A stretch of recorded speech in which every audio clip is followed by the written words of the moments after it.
Bismillahirrahmanirrahim. Assalamualaikum warahmatullahi wabarakatuh. Alhamdulillahi wassalatu wassalamu ala rasulillah wa ala alihi wa sahbihi wa man walah wa la hawla wa la quwwata illa billahi amma ba'd. Fa ikhwani fid din wa akhwati fillah, kaum muslimin wal muslimat yang saya cintai dan saya muliakan, rahimani wa rahimakumullah. Semoga Allah Subhanahu wa ta'ala senantiasa mencurahkan rahmatnya kepada kita sekalian. Di dalam Sahih Muslim, Al-Imam Muslim rahimahullah menyebutkan dalam Kitabul Iman, bab Dhahabul Iman Akhir Zaman, bab tentang hilangnya iman di akhir zaman. Dan akhir zaman yang dimaksudkan di sini benar-benar bagian akhirnya, yang padanya lah terjadi hari kiamat. Kemudian beliau menyebutkan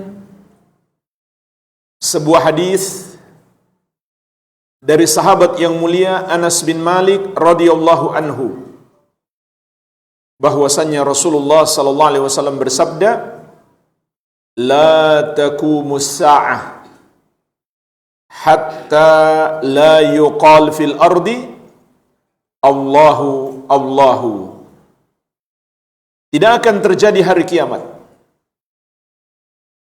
sampai tidak lagi dikatakan di muka bumi Allah Allah. Dalam lafaz yang lain, la taqumus sa'ah ala ahadin yaqulu Allah Allah. Tidak akan terjadi kiamat apabila masih ada satu orang yang mengucapkan Allahu Allahu. Jadi hadis ini berbicara tentang bagian akhir dari dunia ini. Saat itu sudah tidak ada lagi yang mengucapkan Allah Allah, maka dunia pun dihancurkan. Ditiuplah sangkakala dan akan mematikan seluruh makhluk. Lalu apa makna hadis ini jemaah sekalian? Ada dua makna yang dimaksud dalam hadis ini. Makna yang pertama adalah tidak ada lagi yang mengucapkan la ilaha illallah, sebagaimana diterangkan oleh Imam Nawawi dalam syarah beliau, menukil dari Al-Qadhi Iyad tentang adanya riwayat yang menerangkan tentang ini, yaitu diriwayatkan oleh Imam Ahmad, Rasulullah sallallahu alaihi wasallam bersabda, "La taqumus sa'ah ala ahadin yaqul la ilaha illallah." Tidak akan terjadi kiamat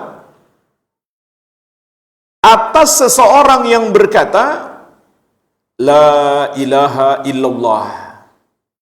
Maksudnya, jika masih ada satu orang saja di dunia ini yang mengucapkan la ilaha illallah, maka tidak akan terjadi hari kiamat. Inilah jemaah sekalian makna yang pertama. Oleh karenanya di sini ada faedah penting. Hadis tidak akan terjadi kiamat sampai tidak ada lagi yang berkata Allah Allah, itu tidak bermakna ada zikir hanya mengucapkan Allah Allah saja.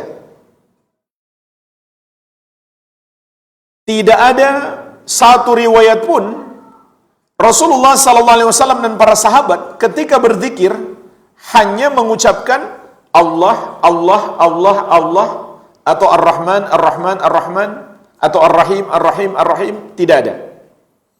Yang ada adalah Subhanallah, Alhamdulillah, La ilaha illallah, Allahu Akbar, La hawla wa la quwwata illa billah, dan lain-lain. Ini adalah bid'ah yang diada-adakan oleh sebagian kaum sufi, tarekat tasawuf. Dan mereka mencoba mencari dalilnya. Ketemulah hadis ini. Padahal makna hadis tidak seperti itu.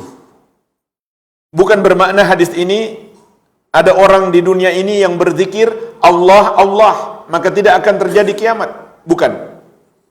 Tapi maknanya ada dua. Makna yang pertama diterangkan dalam riwayat yang lain,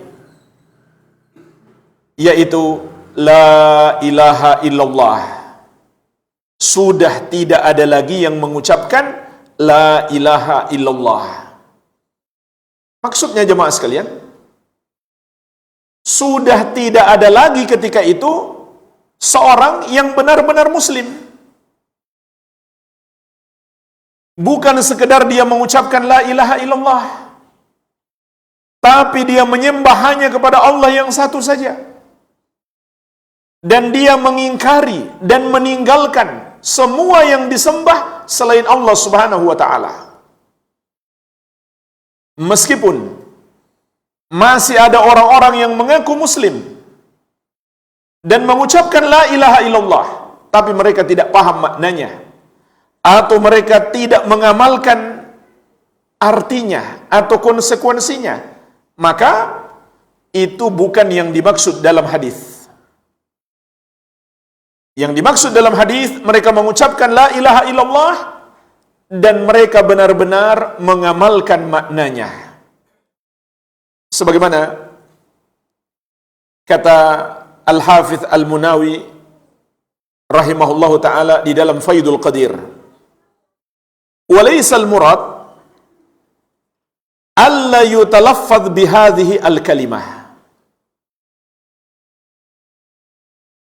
Bukanlah arti hadis ini alla yatalaffadh bihadhihi al-kalimah, bahwa tidak ada lagi orang yang mengucapkan kalimat ini. Bukan itu maknanya. Mungkin masih ada yang mengucapkan kalimat ini. Bal annahu la yadhkurullaha dzikran haqiqiyan. Tapi makna kalimat ini adalah tidak ada lagi orang yang berzikir kepada Allah dengan zikir yang hakiki. Jadi meskipun masih ada yang mengucapkan La ilaha illallah, tapi sudah tidak ada lagi yang berzikir secara hakiki, akan terjadi kiamat. Apa yang beliau maksud berzikir secara hakiki? Maksudnya adalah dengan memahami maknanya, meyakini kebenarannya, dan mengamalkan konsekuensinya. Oleh karena itu, kita harus paham betul makna La ilaha illallah dan bagaimana cara mengamalkannya. Dan untuk memahami makna La ilaha illallah, kita harus paham dua rukun yang terkandung di dalamnya. Rukun yang pertama adalah rukun an-nafyu, penafikan, yang terdapat di dalam La ilaha. Artinya adalah kita ingkari, kita salahkan, kita benci, dan kita jauhi semua yang disembah selain Allah. Jadi Kalau ada yang mengucapkan la ilaha illallah, tapi dia tidak menyalahkan orang yang menyembah selain Allah, atau dia mempersembahkan ibadah kepada selain Allah, percuma dia ucapkan la ilaha illallah. Kemudian rukun yang kedua, al-isbat, penetapan. Yang terkandung di dalam illallah artinya adalah penetapan keimanan kita bahwa yang berhak disembah hanya Allah yang satu saja. Semua sesembahan selain dia adalah batil. Kemudian kita murnikan ibadah kita hanya untuk Allah semata. Tidak sedikit pun kita persembahkan kepada selain Allah.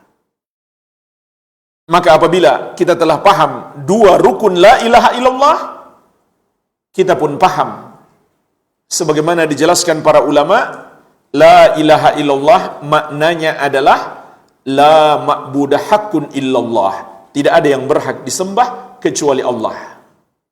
Bagaimana cara mengamalkannya? Ada dua sisi pengamalan. Yang pertama, pengamalan dengan keyakinan hati,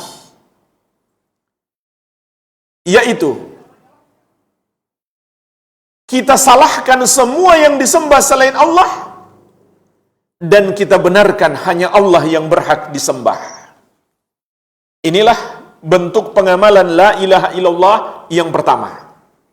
Pengamalan dengan keyakinan hati. Hati kita meyakini semua yang disembah selain Allah adalah batil, salah, tidak benar. Hanya Allah yang berhak disembah. Sebagaimana Allah tegaskan juga di surat Al-Hajj ayat ke-62. Dzalika bi anna Allaha huwal haqq wa anna ma yad'una min dunihi huwal batil wa anna Allaha huwal aliyyul kabir.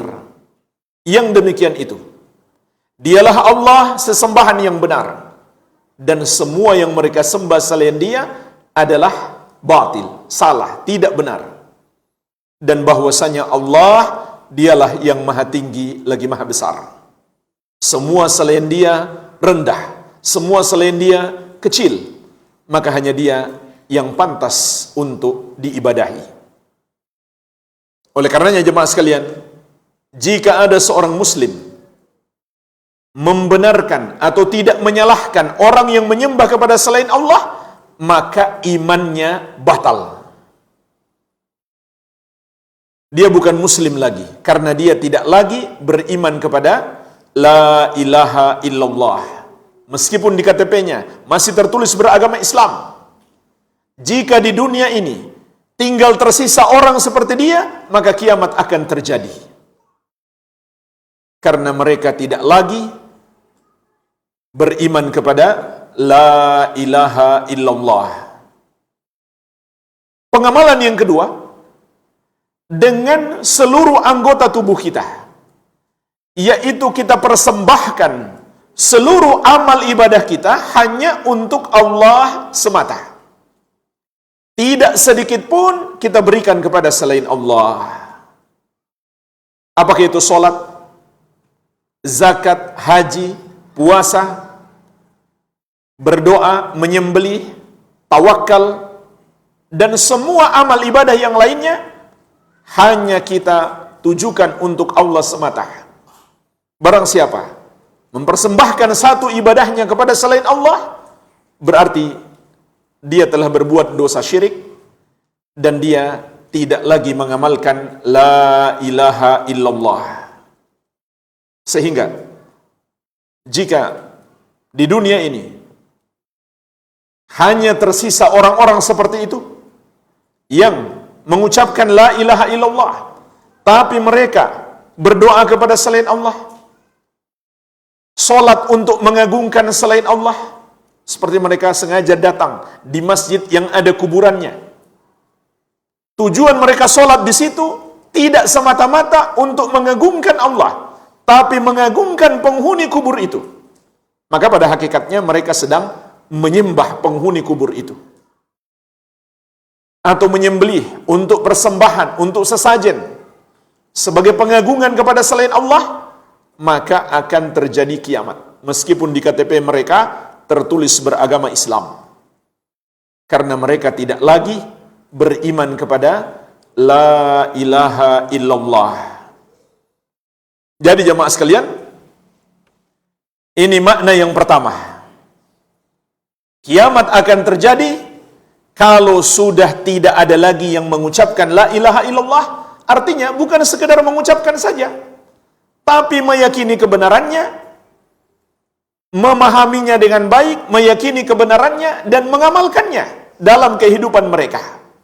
Meskipun mereka masih mengucapkan, tapi tidak mereka paham maknanya, atau tidak mereka yakini kebenarannya, atau mereka tidak mengamalkannya, yaitu tidak mentauhidkan Allah dan menjauhi dosa syirik, maka hari kiamat akan terjadi.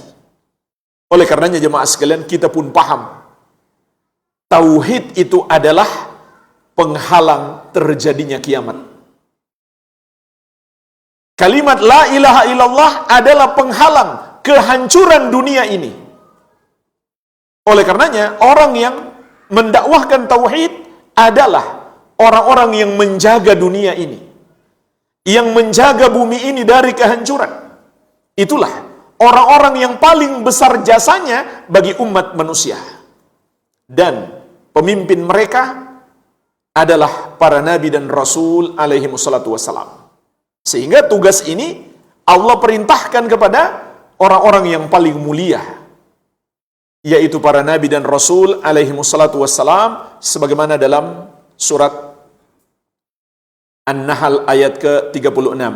Walaqad ba'atsna fi kulli ummatin rasulan an i'budullaha wajtanibut tagut. Dan sungguh kami telah mengutus pada setiap umat itu seorang rasul. Setiap rasul menyeru kepada kaumnya, sembahlah Allah dan jauhilah tagut, jauhilah semua yang disembah selain Allah subhanahu wa ta'ala. Ini makna yang pertama. Berarti jemaah sekalian, di sini kita bisa memetik faidah. Hari kiamat itu terjadi menimpa orang-orang kafir, orang-orang musyrik. Bahkan meskipun mereka masih mengaku muslim dan KTP-nya beragama Islam, tapi mereka tidak mentauhidkan Allah, mereka berbuat syirik. Dan mereka adalah syarrul bariyah, seburuk-buruk makhluk. Itu yang merasakan dahsyatnya kiamat. Jadi jangan pernah bermimpi ingin melihat bagaimana kondisi kiamat. Yang merasakan dahsyatnya kiamat itu adalah makhluk yang paling hina, makhluk yang paling buruk. Sebagaimana juga diriwayatkan Imam Muslim dari Ibnu Mas'ud radhiyallahu anhu, Rasulullah sallallahu alaihi wasallam bersabda, "La taqumus sa'ah illa 'ala syirarin nasi." Tidaklah terjadi kiamat itu kecuali menimpa seburuk-buruk manusia. Dan Al-Quran menjelaskan kepada kita siapa seburuk-buruk manusia itu. Dalam surat Al-Bayyinah, Allah subhanahu wa ta'ala berfirman, "Innal ladzina kafaru min ahlil kitabi wal musyrikina fi nari jahannama khalidina fiha ulaika hum syarrul bariyah." Sesungguhnya orang-orang kafir dari kalangan ahlul kitab, Yahudi dan Nasrani, dan orang-orang musyrik, semua orang yang menyembah atau menuhankan selain Allah, tempat mereka di neraka Jahannam, mereka kekal di dalamnya, mereka itulah syarrul bariyah, seburuk-buruk makhluk. Di surat Al-Furqan, Allah subhanahu wa ta'ala menegaskan, "Inhum illa kal an'am, balhum adallu sabila."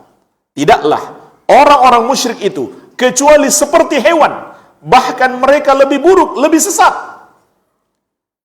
daripada hewan. Maka mereka itulah makhluk yang paling buruk, hari kiamat akan menimpa mereka.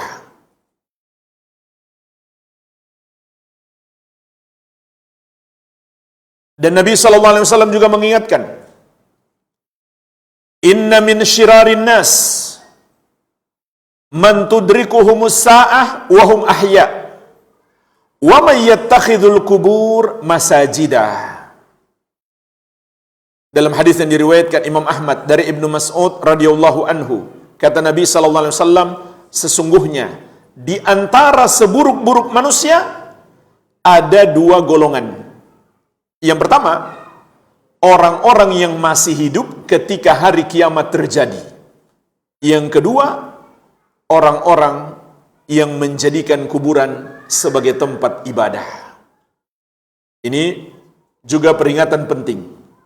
Menjadikan kuburan sebagai tempat ibadah menyebabkan pelakunya menjadi seburuk-buruk makhluk. Berarti mereka juga terancam merasakan dahsyatnya hari kiamat. Karena hari kiamat tidak terjadi kecuali pada seburuk-buruk makhluk, dan mereka termasuk seburuk-buruk makhluk. Karena jemaah sekalian, menjadikan kuburan sebagai tempat ibadah itu adalah salah satu pintu kesyirikan yang terbesar. Tatkala seseorang melakukannya, tidak lama dia akan terjerumus dalam dosa syirik. Dosa yang menjadikan seseorang makhluk yang paling hina.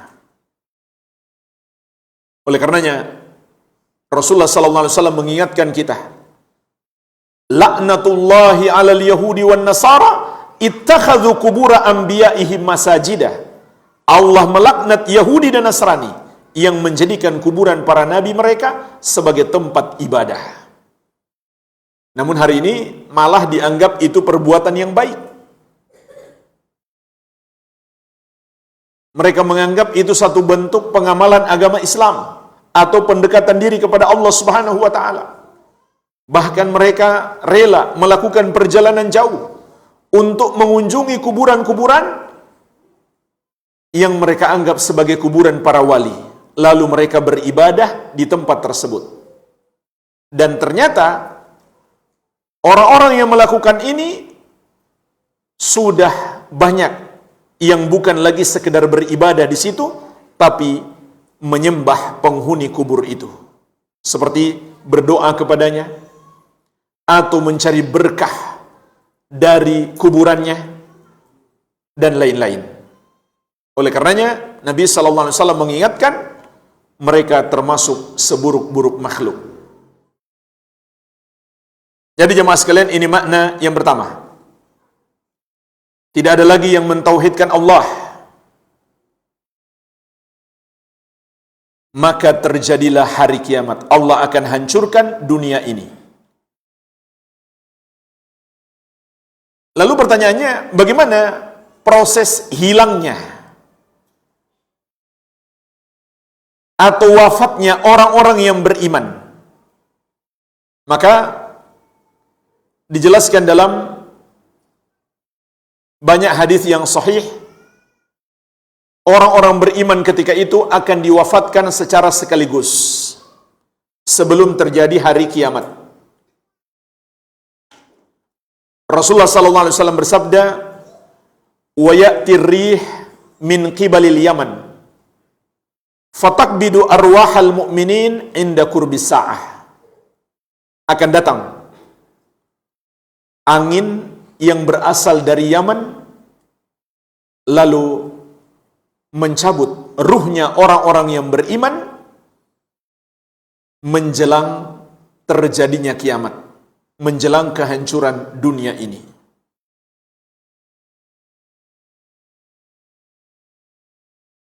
Sehingga yang tersisa di muka bumi ini tinggallah orang-orang yang musyrik atau orang-orang kafir.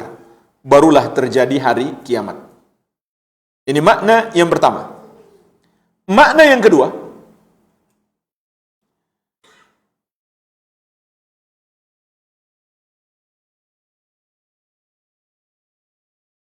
apabila hadis yang kita sebutkan di awal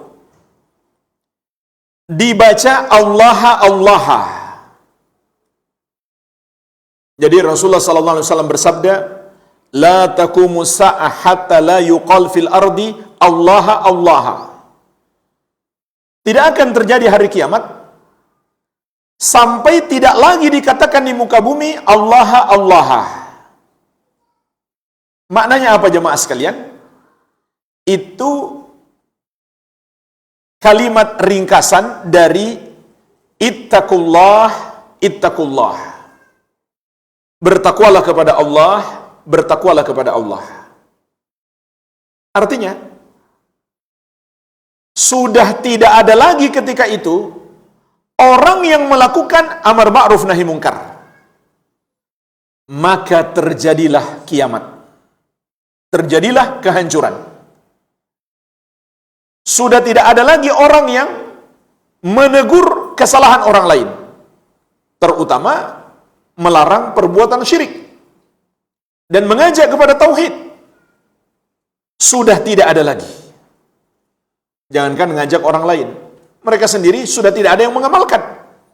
Bagaimana lagi mau mengajak orang lain? Maka terjadilah kiamat. Dan ini juga dikuatkan dengan riwayat yang lainnya, hadis yang lainnya, juga diriwayatkan Imam Muslim dari Ibnu Umar radhiyallahu anhuma. Rasulullah sallallahu alaihi wasallam mengatakan, "Fayabqa syirarun nas." Maka yang tersisa ketika itu di dunia hanyalah seburuk-buruk manusia. Fi khifati thair wa ahlamis siba. Dalam kecepatan burung dan fikiran seperti hewan buas. Maksud kalimat ini kata para ulama adalah mereka orang-orang yang cepat sekali berbuat buruk. Sudah enggak punya akal sehat. Sifat mereka, la ya'rifuna ma'rufan wa la yunkiruna munkaran. Mereka tidak lagi mengenal yang ma'ruf dan tidak mengingkari kemungkaran. Mereka tidak mengamalkan yang ma'ruf dan tidak melakukan amar ma'ruf nahi mungkar. Fayatamatsalu lahumus syaitan. Lalu setan menampakkan diri di hadapan mereka. Subhanallah. Saking buruknya mereka, setan menampakkan diri di hadapan mereka. Fayaqul, ala tastajibun? Lalu setan berkata kepada mereka, tidakkah kalian mengikuti perintahku? Fayaqulun, fama ta'muruna? Mereka pun berkata, apa yang engkau perintahkan kepada kami? Kata Nabi sallallahu alaihi wasallam, faya'muruhum bi'ibadatil awthan. Maka setan memerintahkan kepada mereka untuk menyembah berhala. Inilah jemaah sekalian tujuan utama setan. Dia tidak puas melihat mereka berzina, minum khamar, korupsi. Tujuan utamanya agar mereka menyembah berhala. Padahal kata Nabi sallallahu alaihi wasallam, wahum fi dzalika darun rizquhum. Keadaan mereka ketika itu, rizki melimpah ruah. Hasanun aishuhum. Kehidupan mereka di dunia sangat baik. Barangkali itulah gambaran kehidupan sebagian orang hari ini. Bergelimang harta, teknologinya maju, modern, dan lain-lain. Mungkin itulah gambaran kehidupan mereka di masa depan. Lebih modern lagi. Lebih nikmat lagi hidup mereka. Tetapi mereka adalah orang-orang yang bodoh, yang kurang akal, sehingga setan datang menampakkan diri dan menyuruh mereka menyembah berhala. Tsumma yunfakhu fis-sur. Kemudian ditiuplah sangkakala. Jadi jemaah sekalian, makna yang kedua, tidak akan terjadi hari kiamat kecuali tidak ada lagi yang melakukan amar ma'ruf nahi mungkar. Tidak ada lagi yang saling mengingatkan. Tidak ada lagi dakwah tauhid. Ini amar ma'ruf nahi mungkar yang paling agung. Mendakwahkan tauhid dan melarang kesyirikan. Bahkan jemaah sekalian, di hari-hari kita ini pun bisa saja satu wilayah, tidak seluruh dunia, tapi hanya satu wilayah tertentu. Kalau semua orang di situ tidak melakukan amar ma'ruf nahi mungkar, akan terjadi kiamat untuk mereka. Maksudnya kiamat kecil, yaitu musibah menimpa mereka yang mungkin merenggut nyawa mereka. Ini penting, menegakkan amar ma'ruf nahi mungkar. Ketika sudah tidak ada lagi seorang pun di dunia ini melakukan amar ma'ruf nahi mungkar, Allah akan hancurkan dunia ini. Begitu pula mungkin terjadi di satu desa, atau satu kelurahan, atau satu kecamatan, atau satu kota. Jika tidak ada seorang pun di situ yang melakukan amar ma'ruf nahi mungkar, bisa saja Allah menghancurkan wilayah itu. Sebagaimana Allah ingatkan dalam surat Al-Anfal ayat ke-25.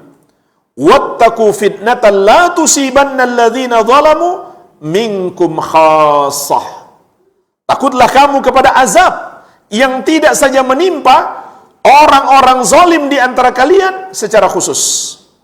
Artinya, orang yang tidak zalim pun bisa kena azab. Kenapa? Karena mereka diam saja, tidak melakukan amar ma'ruf nahi mungkar, padahal mereka mampu melakukannya. Ini peringatan bagi kita semuanya. Kita bisa menasihati orang yang melakukan amar ma'ruf nahi mungkar, tapi kita diam saja. Kalau kemudian Allah menimpakan azab kepada mereka, maka kita pun terancam kena azab tersebut. Rasulullah SAW, sebagaimana dalam hadis yang diriwayatkan Al-Bukhari dari sahabat yang mulia An-Nu'man bin Bashir radhiyallahu taala anhuma, memberikan perumpamaan. Mathalul qa'im fi hududillah wal waqi' fiha. Perumpamaan orang-orang yang menegakkan hukum Allah dan orang-orang yang melanggarnya. Kamathali qaumin istahamu ala safinatin. Seperti satu kaum yang berundi untuk menaiki sebuah kapal. Fasara ba'duhum a'laha wa ba'duhum asfalaha. Maka sebagian kaum tersebut menaiki bagian atas, sebagian menaiki bagian bawah. Kapal itu ada 2 lantai. Wa kana alladhina fi asfaliha idza istaqaw minal ma' marru 'ala man fawqahum. Dan ternyata orang-orang yang ada di bagian bawah, jika mereka butuh air, mereka harus melewati bagian atas. Faqalu, maka mereka pun berkata, "Lau anna kharaqna fi nasibina kharqan, lau anna kharaqna fi nasibina kharqan, wa lam nu'dhi man fawqana." Andaikan kita lubangi saja bagian kita, yaitu bagian bawah, lalu kita bisa ambil air langsung dari lubang tersebut, sehingga kita tidak mengganggu orang-orang yang ada di atas kita. Ini perhatikan, kalimat orang-orang yang melakukan kemungkaran, biasanya kalimat-kalimat yang baik, tapi hakikatnya mereka ingin merusak, entah mereka sadar atau tidak. Oleh karenanya jangan terpesona dengan kata-kata yang indah, lihat hakikatnya. Jadi kelihatannya tujuan mereka sangat bagus. Daripada kita mengganggu orang di atas, kalau butuh air, mending kita lubangi saja bagian kapal yang ada di bawah, kan ini bagian kita. Ya, seakan-akan juga mereka merasa punya hak atas bagian bawah. Lalu mereka ingin melubanginya. Maka kata Nabi sallallahu alaihi wasallam, "Fa in tarakuhum wa ma aradu halaku jami'an." Kalau orang-orang di atas membiarkan apa yang diinginkan oleh orang-orang yang ada di bagian bawah, mereka akan binasa semuanya. Kan akan tenggelam, bukan hanya bagian bawah tenggelam, bagian atas pun tenggelam. Wa in akhadhu ala aydihim najau wa najau jami'an. Namun kalau mereka mencegah apa yang akan dilakukan oleh orang-orang di bagian bawah, niscaya mereka selamat dan semuanya pun selamat. Itulah jemaah sekalian, perumpamaan kehidupan kita di satu wilayah bersama orang-orang yang berbuat dosa. Kalau kita biarkan, maka kapal kita akan tenggelam. Tapi kalau kita berusaha menegur mereka, andai Allah menimpakan azab kepada mereka, maka insya Allah kita akan diselamatkan. Jadi ini yang perlu kita khawatirkan kalau kita diam saja melihat kemungkaran. Dan Allah telah melaknat Bani Israel karena mereka meninggalkan amar ma'ruf nahi mungkar. Sebagaimana di surat Al-Maidah ayat 78 79. Lu'inal ladzina kafaru min bani Israila ala lisani Dawud wa Isa bin Maryam.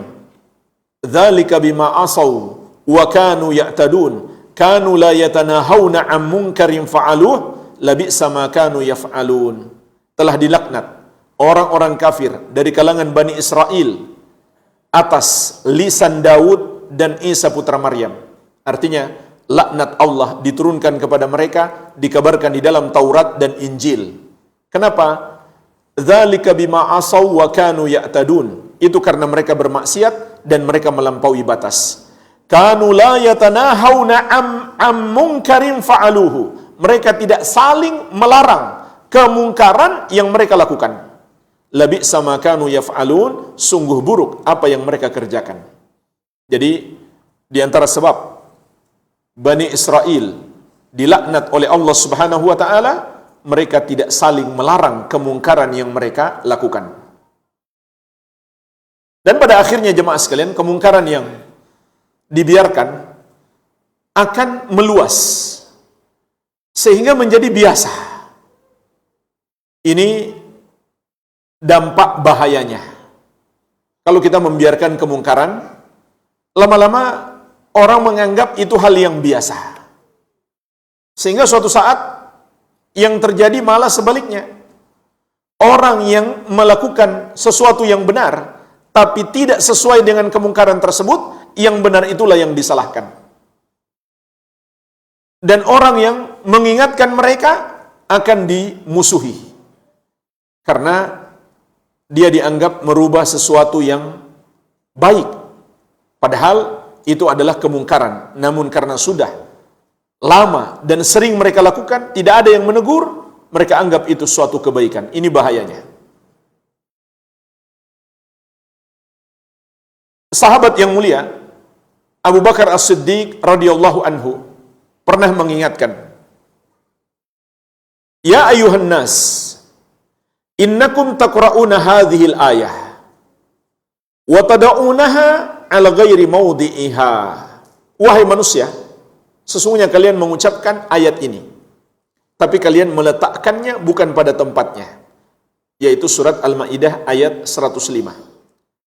Alaikum anfusakum la yadurrukum man dhalla idza ihtadaitum. Hendaklah kalian memperhatikan diri kalian sendiri, karena tidak membahayakan kalian orang yang tersesat apabila kalian mendapatkan hidayah.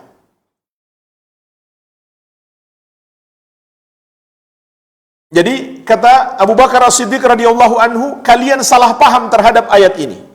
Maksudnya, ayat ini bukan bermakna setelah kita dapat hidayah, kita biarkan orang tersesat, tidak kita tegur. Bukan begitu. Karena wa inna sami'na nabiyya sallallahu alaihi wasallam yaqul, kami pernah mendengarkan Nabi sallallahu alaihi wasallam bersabda, "Innan nasa idza ra'au zalima falam ya'khudhu 'ala yadayhi ausyaka ay ya'ummahumullahu bi'iqabin." Sesungguhnya manusia apabila mereka melihat orang zalim namun mereka tidak berusaha mencegahnya, maka hampir-hampir Allah menghukum mereka semua, yang zalim maupun yang tidak zalim. Wa inni sami'tu Rasulullah sallallahu alaihi wasallam yaqul, dan juga aku mendengar Rasulullah sallallahu alaihi wasallam bersabda, "Ma min qaumin yu'malu fihim bil ma'asi thumma yaqdiruna ala ay yughayyiru thumma la yughayyiru illa yushiku an ya'ummahumullahu minhu bi'iqabin." Tidaklah satu kaum yang terjadi di tengah-tengah mereka perbuatan-perbuatan maksiat, kemudian mereka sebenarnya mampu untuk merubah kemungkaran itu, untuk melakukan amar ma'ruf nahi mungkar. Mereka mampu untuk mencegah, tapi mereka tidak berusaha mencegahnya, kecuali Allah akan timpakan kepada mereka hukuman secara merata.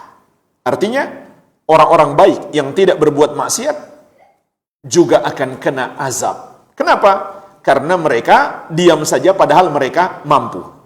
Artinya jemaah sekalian, kalau kita memang tidak mampu, maka semoga kita mendapatkan udzur.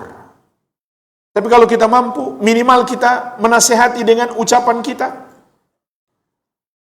Namun kita diam saja, maka kita pun terancam mendapatkan azab.